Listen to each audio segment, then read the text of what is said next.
We're just going to talk a little bit about etiquette when we get out on the waves. There are some very common rules that surfers use to, one, make sure that everybody gets a bit of a fair share of a ride of the wave, but also for safety reasons. So what we've got drawn here is a sand wave, an imaginary wave, where the bottom of the wave is shown by this line, top of the wave by this line, and we've actually over here got some breaking water. So this is the rest of this is a green wave. So it's fairly obvious to understand that we'd be surfing in this direction. So this person, if there was a person in this boat, is in a lovely place for a takeoff.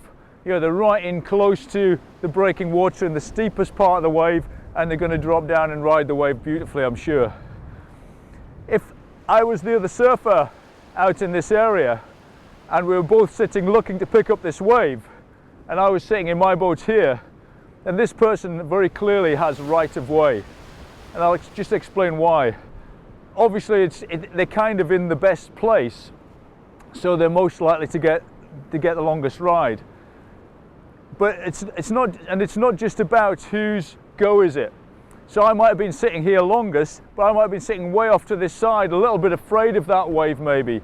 And it doesn't mean that a more experienced surfer can't come out and sit in the water, and when the wave comes, they're in a more critical place, in the best place for the takeoff.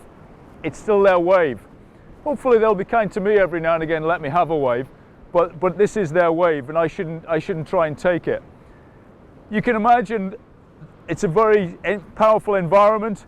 This surfer takes off, really has to run in that direction to have any success, and also ideally wants the wave to themselves to have success as well. If I get very enthusiastic or frustrated because I'm not getting waves and this looks like a nice wave and they're on it, and I try and paddle on as well, then that wave is still going to progress in this direction.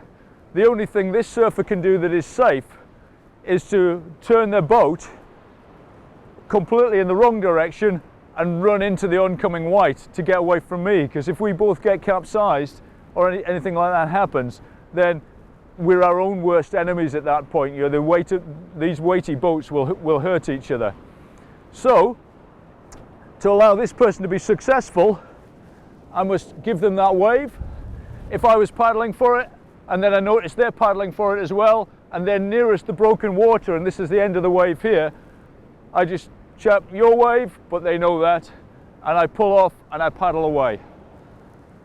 If I drop in, it's called dropping in. If I drop in, I will not be very popular, and I'm sure the whole of the surf nation will let me know about it. And I'll be told in no uncertain terms not to do that again, but it's for good reason. So let's not do that. I'll wave, I'll get the next wave. They'll have a good wave, I'll be okay on the next wave. One person, one wave makes a lot of sense.